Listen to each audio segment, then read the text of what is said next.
Mathematics. सो हम chapter 1 real numbers पढ़ रहे थे क्लास 10th एनसीईआरटी मैथमेटिक्स का, जिसमें हमने पहले चैप्टर में डायरेक्ट जंप नहीं किया था। हमने कुछ चीज़ें पढ़ी थी like what are numbers, what are different type of numbers, जिनको पढ़ने से हमारी इस चैप्टर को पढ़ने में और बेटर हेल्प होगी, राइट। तो अब इस वीडियो में which is the second part of this real number series, तो इसमें हम देखेंगे कि क्या रियल नंबर में क्या क्या थ्योरम्स होती हैं और उनसे हम कैसे कैसे प्रॉब्लम्स को सॉल्व कर सकते हैं, उनकी क्या एप्लीकेशंस हैं, राइट। सो इस रियल नंबर्स के चैप्टर में मेजरली हम दो तरह की थ्योरम पढ़ेंगे। एक हम पढ़ेंगे यूक्लिड्स डिवीजन थ्योरम और डिवीजन लीमा, और दूसरी जो हम पढ़ेंगे वो पढ़ेंगे फंडामेंटल थ्योरम ऑफ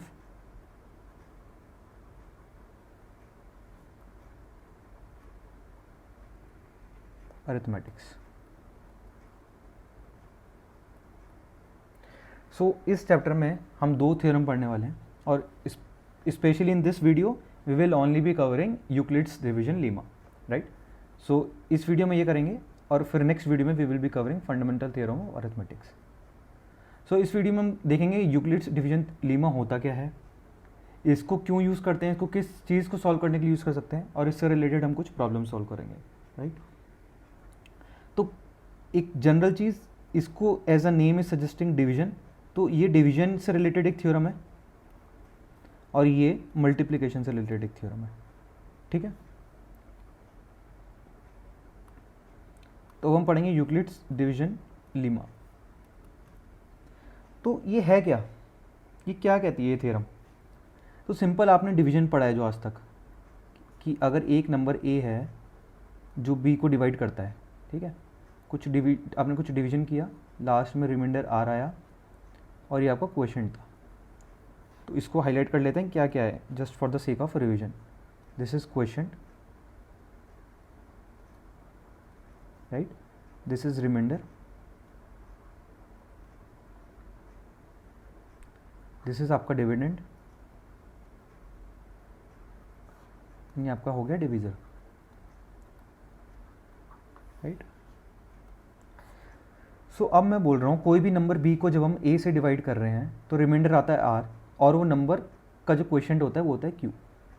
तो यूक्लिड्स डिवीजन थ्योरम ये कहती है कि जब आप किसी भी नंबर को ए से डिवाइड करते हैं तो एक रिमाइंडर बचता है आर, ठीक है, एक रिमाइंडर बचता है आर, और वो जो रिमाइंडर आर होता है वो आपने कभी भी नेगेटिव नहीं देखा होगा, या तो वो ज़ीरो होता है या तो ज़ीरो से बड़ा होता है। तो वो रिमाइंडर हमेशा ज़ीरो या तो ज़ीरो से बड़ा होगा और हमेशा आपका ए से छोटा होगा। ये थ्योरम ये कहना चाहती है बस कि जब भी आप डिवीजन करते हैं तो आपको जो रिमाइंडर आ रहा है वो हमेशा छोटा होगा आप जिस नंबर से डिवाइड कर रहे हैं।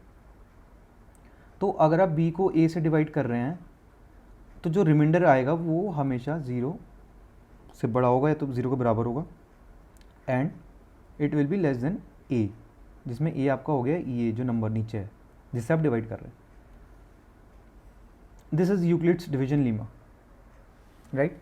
अब इसको अगर फॉर्मली स्टेट करें तो उसके लिए कुछ एग्जांपल्स देख लेते हैं पहले हम कि ये कैसे काम करता है। तो अगर हम एक एग्जांपल लेते हैं सिंपल सा, लेट्स से मैं आपको बोल रहा हूँ 13 को आप डिवाइड करो 5 से, राइट। तो आप इसको कैसे देखोगे, अगर इसको विजुलाइज करना हो तो आप इसको ऐसे देख सकते हो कि मैंने आपको एक स्टिक दी है, जिसकी लेंथ है 13, ठीक है। अब इसको आपको 5 से डिवाइड करना है, मतलब 5 की लेंथ में डिवाइड करना है। तो आप कहोगे भैया 5 ये हो गया 10, 5 ये 10, बचा हुआ 3। आपको अगर इस स्टिक को 5 में डिवाइड करना है, 13 को 5 से डिवाइड करना है, तो 13 के स्टिक को 5 से डिवाइड करना है, तो एक पार्ट हो जाएगा 5, दूसरा पार्ट हो जाएगा 5, बाकी तीसरा पार्ट जो सबसे लास्ट में बचेगा वो हो जाएगा जो भी बचा कुछ है, ठीक है।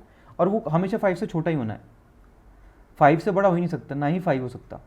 ये जो नंबर है ये हमेशा लेस देन 5 होने वाला है, क्योंकि अगर ये 5 होता तो आप कहते भैया तो 5 में डिवाइड कर दो, 3 में कैसे कर सकते हो। और अगर ये 6 होता तो आप कहते भैया एक 5 में डिवाइड कर दो और बचा कुछ 1 हो जाएगा।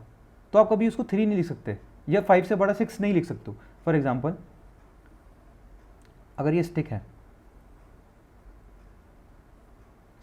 16 लेंथ की, ठीक है। तो आपने कहा 5 5, अब आप इसको 6 बोल सकते हो क्या? आपने कहा 5 5 बचा कुचा 6 लिख दिया, ऐसा नहीं कर सकते आप, क्योंकि आपको 5 5 तब तक लिखना है जब तक आप 5 नहीं लिख पा रहे हैं, तब तक लिखना है, पर अभी तो आप लिख सकते हैं ना 5, तो इसलिए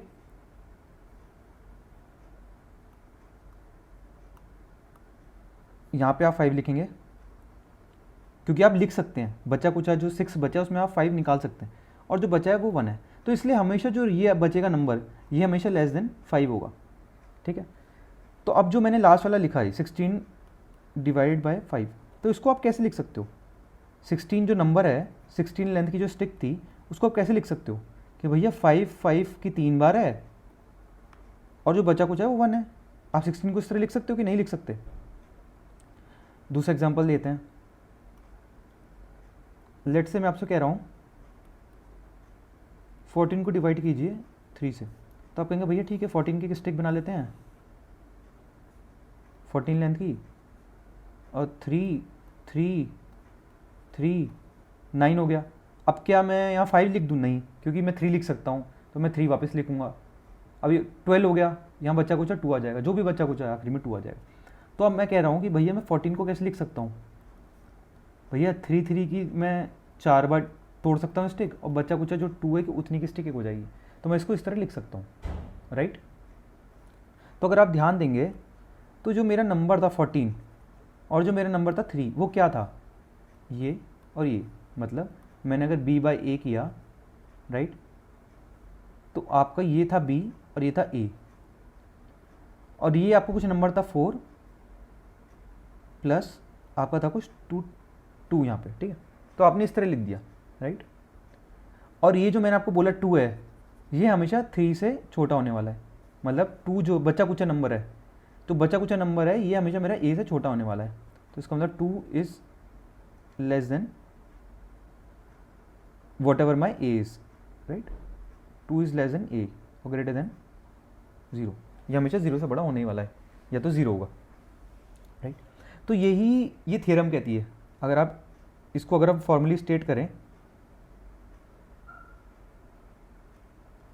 सो अगर हम यूक्लिड्स डिवीजन लीमा को फॉर्मली स्टेट करें तो यही कहती है कि अगर आप किसी नंबर b को a से डिवाइड करते हैं तो क्वोशंट q आता है और रिमाइंडर r आता है, तो a को आप कैसे लिख सकते हो, सॉरी b को आप कैसे लिख सकते हो? b को आप कैसे लिख सकते हो? जैसे मैंने 14 को लिखा कि भैया a जो है a टाइम्स q प्लस जो बचा कुछ आता वो r, ऐसे तो करोगे आप, क्योंकि मैंने जब 14 को डिवाइड किया था, 14 को जब मैंने 3 से डिवाइड किया था तो मुझे पता था 3 4 जा होता है 12 और 2 बचा रिमाइंडर, तो ये 4 यही था कि कितने बार 3 आ रहा है यहाँ पे, वो हमारा क्वेश्चन होता है, और जो रिमाइंडर था जो भी यहाँ बच रहा था 2, वो मेरा रिमाइंडर था, राइट। तो हमने इसको ऐसे ही लिखा था। अगर आप इस फॉर्म को देखेंगे तो it is nothing but this only, यही फॉर्म है वो जिसमें रिमाइंडर हमेशा मेरा 0 या 0 से बड़ा होगा, n लेस देन मेरा क्या होगा a, राइट। सो यही यूक्लिड्स डिवीजन लीमा है और कुछ नहीं है। अब इससे रिलेटेड अगर हम कुछ प्रॉब्लम देखें, लाइक लेट से एक प्रॉब्लम मैं आपको बोलता हूँ, show that every positive even number is of the form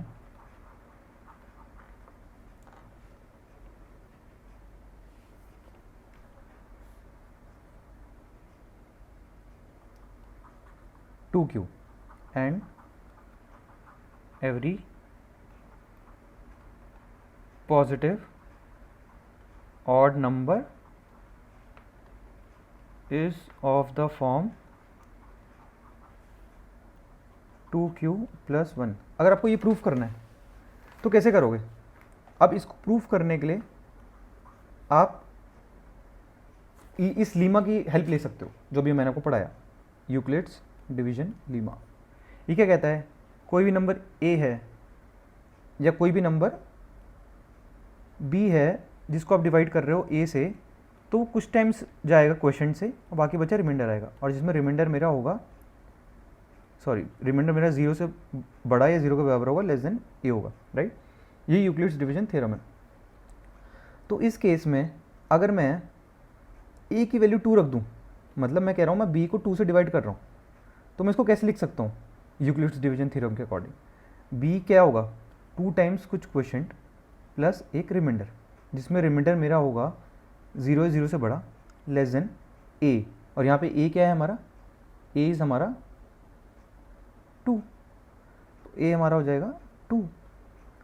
इसका मतलब रिमाइंडर क्या क्या पॉसिबल है, 0 है और 1 है, राइट। तो अब मैं इस इक्वेशन को कैसे लिख सकता हूँ, क्या क्या पॉसिबल है, b equals to 2q plus remainder क्या पॉसिबल है, 0, विच इज़ नथिंग बट 2q। दूसरी पॉसिबल वैल्यू b की 2q plus 1 from this remainder 1, right. So इसका मतलब दो ही पॉसिबल वैल्यूज़ हैं, एक ये और ये b की। तो b क्या क्या पॉसिबल है मेरा, 2q और 2q प्लस 1, राइट। इसका मतलब अगर मेरा b कोई भी नंबर है जो कि पॉजिटिव इंटीजर है, तो वो या तो 2q की फॉर्म में होगा या फिर 2q प्लस 1 की फॉर्म में होगा। तो अगर वो 2q की फॉर्म में है then it is N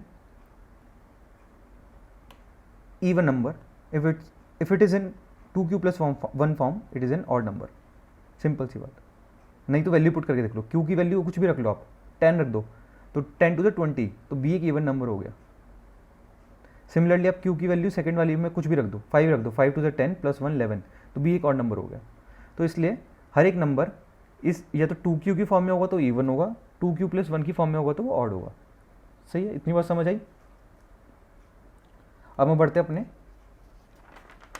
next concept की तरफ, जो कि हमारा है HCF, highest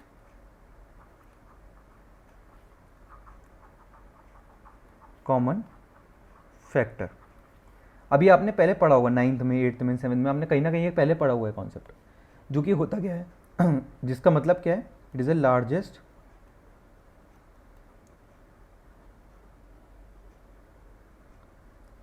the largest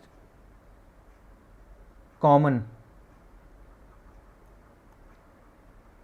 number between A and B, जिसमें A और B क्या है, A और B कुछ नहीं है, मैं HCF ले रहा हूँ A और B का। तो अगर मैं बोल रहा हूँ A और B का HCF, तो सबसे बड़ा जो कॉमन नंबर है, common number between A and B, that is a factor of A and B, right. Factor मतलब फैक्टर, अगर आपको फैक्टर जानना है क्या है, तो मैंने अपनी प्रीवियस वीडियो में बताया, आप उसको जाके देख सकते हैं। Factor is nothing number that divides A, right, and B। अगर मैं बोल रहा हूँ कोई फैक्टर होगा A और B का दोनों का, तो इसका मतलब वो दोनों को डिवाइड करता है, राइट। तो मुझे ऐसा नंबर निकालना है जो सबसे बड़ा हो और जो दोनों A और B को डिवाइड करता हो, राइट। तो मेरा HCF of A and B हो जाएगा। एग्जाम्पल देखते हैं, मुझे निकालना है HCF ऑफ 12 एंड 8। तो आप क्या करोगे, फैक्टर्स निकालोगे 12 के, जो कि क्या होते हैं 1 2 3 4 6 एंड 12, राइट। फैक्टर निकालोगे 8 के, वो क्या होता है 1 2 4 एंड 8, राइट। सो मैंने इन दोनों के फैक्टर्स निकाल दिए। अब डेफिनेशन कहती है कि हाईएस्ट कॉमन फैक्टर, HCF होता ही हाईएस्ट कॉमन फैक्टर है। तो अगर आप इन दोनों का हाईएस्ट कॉमन फैक्टर देखेंगे तो वो होता है हमारा 4। तो इन दोनों का जो HCF निकल के आएगा वो हमारा आएगा 4, राइट, क्योंकि दोनों का जो हाईएस्ट कॉमन फैक्टर है दैट इज़ 4। अब मान लेते हैं, मैं आपको कोई दूसरा एग्जाम्पल दे रहा हूँ। दूसरा एग्जाम्पल है आपका, मान लेते हैं HCF आपको निकालना है 135 और 225 का। अब इन दोनों का HCF निकालना है, तो आप कहोगे भैया अब क्या मैं इतना बड़ा फैक्टर निकालते बैठूंगा, फैक्टर ऑफ 135 सारे फैक्टर्स निकालूं, उसके बाद फैक्टर्स ऑफ 225, वो सारे फैक्टर्स निकालूँ, अब उनमें देखूँ कौन सा कॉमन है। भैया तो बहुत लंबा प्रोसीजर हो गया। और अगर मैं और बड़ा नंबर आपको दे दूँ कि लेट से 400, 800 कुछ ऐसे नंबर दे दूँ, तो आप तो बैठ के करते रहेंगे। तो आप कहेंगे भैया कोई ईजी तरीका है इसको करने का। तो उसके लिए हम ये जो हमारी हमने यूक्लिड्स डिवीजन एल्गोरिथम पढ़ी, ये यूक्लिड्स डिवीजन लीमा पढ़ा, हम इसको यूज़ करेंगे एचसीएफ निकालने के लिए, right. So we will use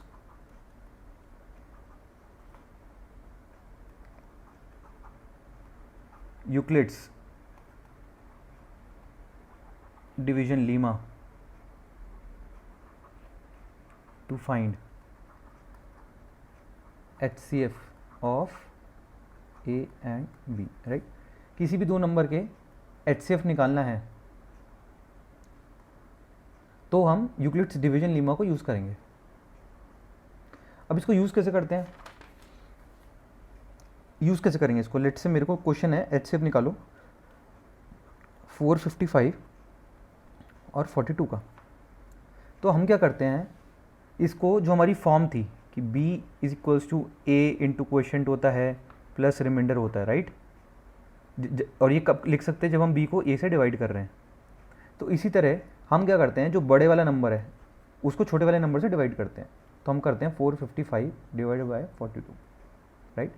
अब इसको मैं कैसे लिख सकता हूँ, 455 इस लीमा को यूज़ करके, यूक्लिड्स डिवीजन लीमा को यूज़ करके मैं इसको लिख सकता हूँ 42 इंटू समथिंग प्लस कुछ रिमाइंडर आएगा जो।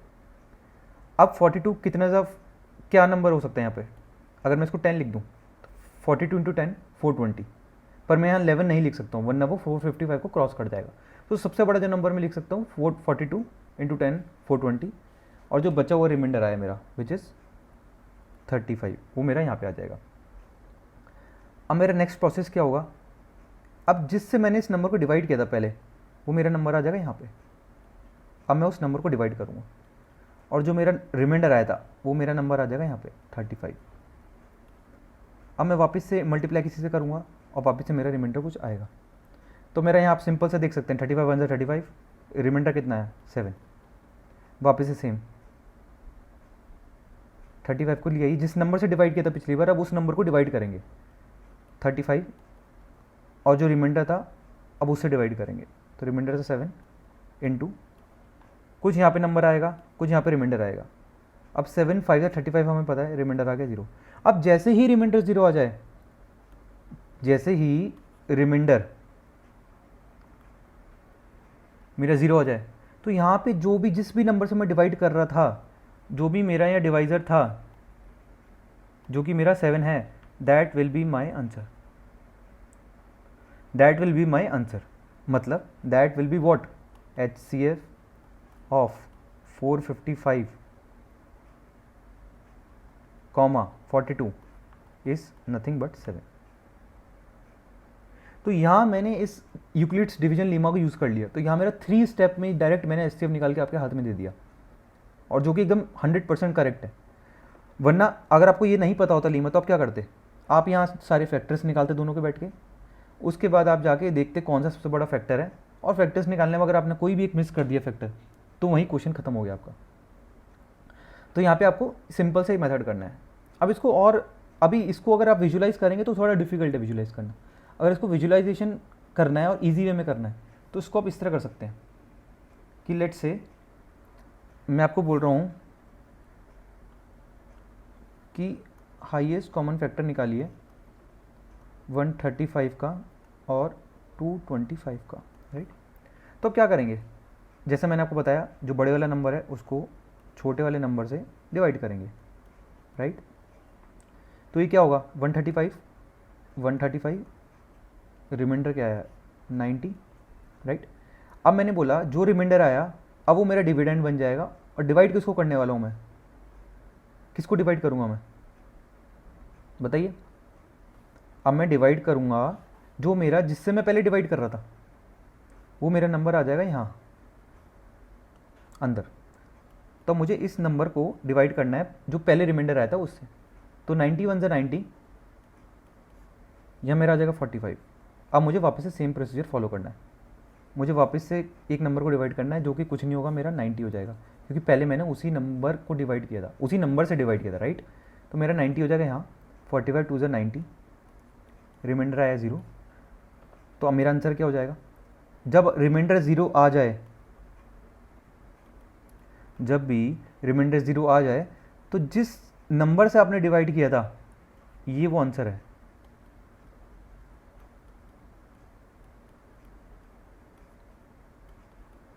यही मेरा वो आंसर है, राइट।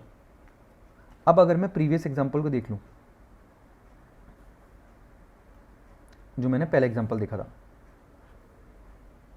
कि highest common factor of 455 and 42, right. तो इसको कैसे करेंगे हम, 455 लिखा, डिवाइड करेंगे 42 से, 42 10 जा 420, बचा कितना 35, यहाँ मेरा आ जाएगा 42। क्यों आया 42, क्योंकि जिस नंबर से मैं पहले डिवाइड कर रहा था 42 वो मेरा अंदर आ जाएगा, उसको मैं अब डिवाइड करूँगा रिमाइंडर से। 35 1 जा 35, माइनस किया, मेरा आया 7। अब यहाँ पे क्या आएगा 35, 7 5 जा 35, रिमाइंडर आया 0। अब जैसे ही मैंने क्या बताया था, जैसे ही रिमाइंडर 0 हो जाए उसी वक्त जो भी यहाँ से जिस नंबर से आप डिवाइड कर रहे थे उसको बोल दीजिएगा ये आंसर है। तो इसका मतलब HCF of 455, 42 is nothing but 7, right. और अगर आप पीछे जाके देखेंगे, यहाँ भी हमने सेम आंसर निकाला था इस मेथड से। तो इसको सिंपल विजुलाइज इजी करने का तरीका है, इजीली आप इसको देख सकते हैं, तो इस तरह आप कर सकते हैं इसको, राइट। अब एक और एग्जांपल देखते हैं, ये इसकी एप्लीकेशन के बेस पे है, जो भी हमने अभी तक पढ़ा उसकी एप्लीकेशन के बेस पे। तो आपको यहाँ थोड़ा दिमाग लगाना पड़ेगा। क्वेश्चन ये है कि let's say we have red bricks, ईंटें हैं हमारे पास 420 लाल कलर की ईंट आपके पास, और ब्लैक कलर की ब्रिक्स हैं जो कि आपके पास है 130 लेट्स से, ठीक है। अभी मेरा क्वेश्चन ये है, आपको ईंटों के ऊपर ईंटें रखनी है, एक स्टैक बनाना है। स्टैक मतलब ईंटों के ऊपर ईंटें, ईंटों के ऊपर ईंटें रख के एक बिल्डिंग तरह की इमारत खड़ी करनी है आपको। अब इमारत आपको ऐसी खड़ी करनी है कि आप जितनी भी इमारत खड़ी कर रहे हैं वो सब सेम हाइट की होनी चाहिए, सबकी हाइट सेम होनी चाहिए, ठीक है। तो रेड कलर की अगर आप बिल्डिंग खड़ी कर रहे हैं, मान लो ये आपकी पहले पूरी की पूरी 420 ब्रिक्स हैं, ऐसे करके आपका ये 420 ब्रिक्स हैं, 420, राइट, 1 2 3। और ब्लैक वाली की बात की जाए तो ये कितनी है हमारे पास 130, 1 2 यहाँ तक जाएंगे तो 130, राइट। सो ये हमारी ब्लैक कलर की ब्रिक्स है। अब मैं कह रहा हूँ, क्वेश्चन ये है कि आपको ऐसी बहुत सारी बिल्डिंग्स खड़ी करनी है, ऐसे करके कुछ रेड कलर की बिल्डिंग खड़ी करनी है, उसके बाजू में एक और रेड कलर की बिल्डिंग खड़ी करनी है, और रेड कलर की बिल्डिंग खड़ी करनी है, साथ ही में आपको ब्लैक कलर की बिल्डिंग खड़ी करनी है, राइट। अब खड़ी ऐसे करनी है कि सबकी जो हाइट है, ये जो हाइट है x, ये ब्लैक और रेड सबकी सेम होनी चाहिए, ठीक है। तो इसकी हाइट अगर x है, इसकी भी x होनी चाहिए, इसकी भी x, इसकी भी x, इसकी भी x, ठीक है। और ये सारी ईंटें कवर भी हो जानी चाहिए, मतलब आपके पास 420 लाल कलर की ईंट हैं तो सारी की सारी कवर हो जानी चाहिए। ऐसी 130 130 अगर आपके पास ब्लैक कलर की ब्रिक्स हैं तो सारी की सारी कवर हो जानी चाहिए, और सबकी हाइट सेम होनी चाहिए। और ये जो नीचे की नंबर ऑफ बिल्डिंग है, ये जो अगर आपके पास नंबर ऑफ बिल्डिंग्स हैं,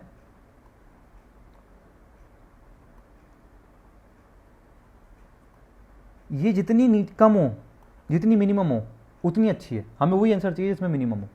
तो अगर आपको नंबर ऑफ बिल्डिंग्स कम करनी है तो आपको x की वैल्यू सबसे बड़ी चूज़ करनी पड़ेगी। अगर आप x की वैल्यू बढ़ा देंगे, मतलब नंबर ऑफ फ्लोर्स या हाइट जो भी इस बिल्डिंग की बढ़ा देंगे, तो ऑब्वियसली आपकी जो नंबर ऑफ बिल्डिंग्स हैं वो कम हो जाएगी अगर आपने हाइट बढ़ा दी, क्योंकि ब्रिक्स तो उतनी है। अगर आपके पास ब्रिक्स उतनी हैं और आपने हाइट बढ़ा दी तो ऑब्वियसली बात है कि आपकी जो नंबर ऑफ बिल्डिंग्स हैं वो हो जाएंगी कम।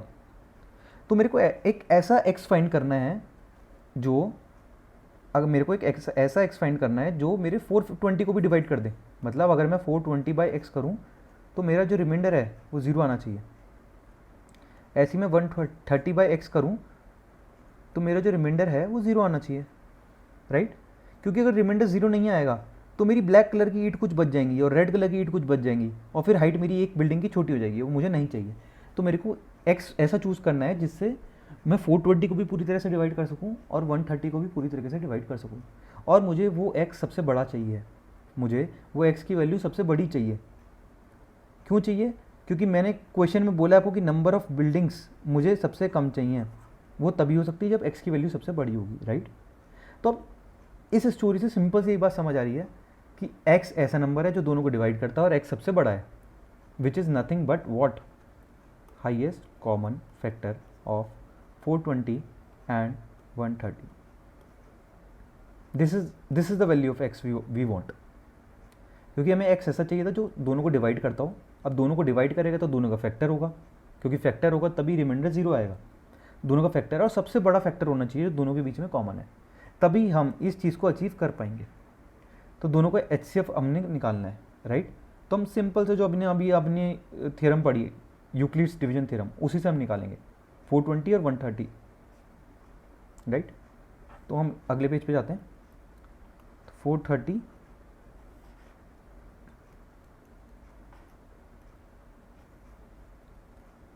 420 को डिवाइड करेंगे 130 से, क्या आएगा? 130 3 ज़ा 390, राइट, बचा 30। अब इसको उठा के आपको यहाँ रख देना है 130 को। अब 30 4 ज़ा 120, कितना बचा रिमाइंडर? 10। अब आपको ऊपर जो 30 था उसको वापस ला के यहाँ रख देना है। 10 3 ज़ा वॉट 30, रिमाइंडर आया 0। अब जैसे ही रिमाइंडर 0 आ जाए, मैंने क्या बोला था, जैसे ही रिमाइंडर आपका 0 आ जाए आप रुक जाओ, और जो जिसने भी वो रिमाइंडर 0 लाने में आपको हेल्प करी, ये नंबर जिसने डिवाइड किया, वो आपका हो जाएगा आंसर। तो इसका मतलब highest common factor of 420 and 130 is nothing but 10। तो इसका मतलब अगर हम प्रीवियस शीट में जाएं तो ये जो मेरी बिल्डिंग की हाइट थी x, तो इसको आप 10 अगर रख देंगे तो जो क्वेश्चन की सेटिंग्स थी कि नंबर ऑफ़ बिल्डिंग्स कम से कम होनी चाहिए और हाइट मैक्सिमम होनी चाहिए और ये सारी बिल्डिंग की हाइट सेम होनी चाहिए, सब सेटिस्फाइड हो जाएंगी। तो क्वेश्चन बेसिकली आपको घुमा फिरा के आपसे HCF निकालने की कोशिश करवा रहा था, इन अ वे कि आपको एप्लीकेशन समझ आए प्रॉब्लम की, राइट। सो ये हमारा लास्ट प्रॉब्लम थी इस कॉन्सेप्ट की, जो कि हमने अभी लीमा पढ़ा है, यूक्लिड्स डिवीजन लीमा, राइट, जो कि डिवीजन से रिलेटेड लीमा था, हमने वो पढ़ा है। उसकी एप्लीकेशन पढ़ी है कि HCF कैसे निकालते हैं और HCF निकालते कैसे हैं, और उसके बाद कुछ एप्लीकेशंस देखी हैं जहाँ HCF को यूज़ किया गया। तो आज हम इस वीडियो को यहीं एंड करते हैं। होप आपको ये वीडियो पसंद आई होगी। अगर आपको कोई भी डाउट है या कोई भी प्रॉब्लम है तो आप कमेंट बॉक्स में ज़रूर लिखिए। Thank you. अगर आपको वीडियो पसंद आई तो उसको लाइक कीजिए एंड अपने फ्रेंड्स के संग शेयर कीजिए। Bye bye.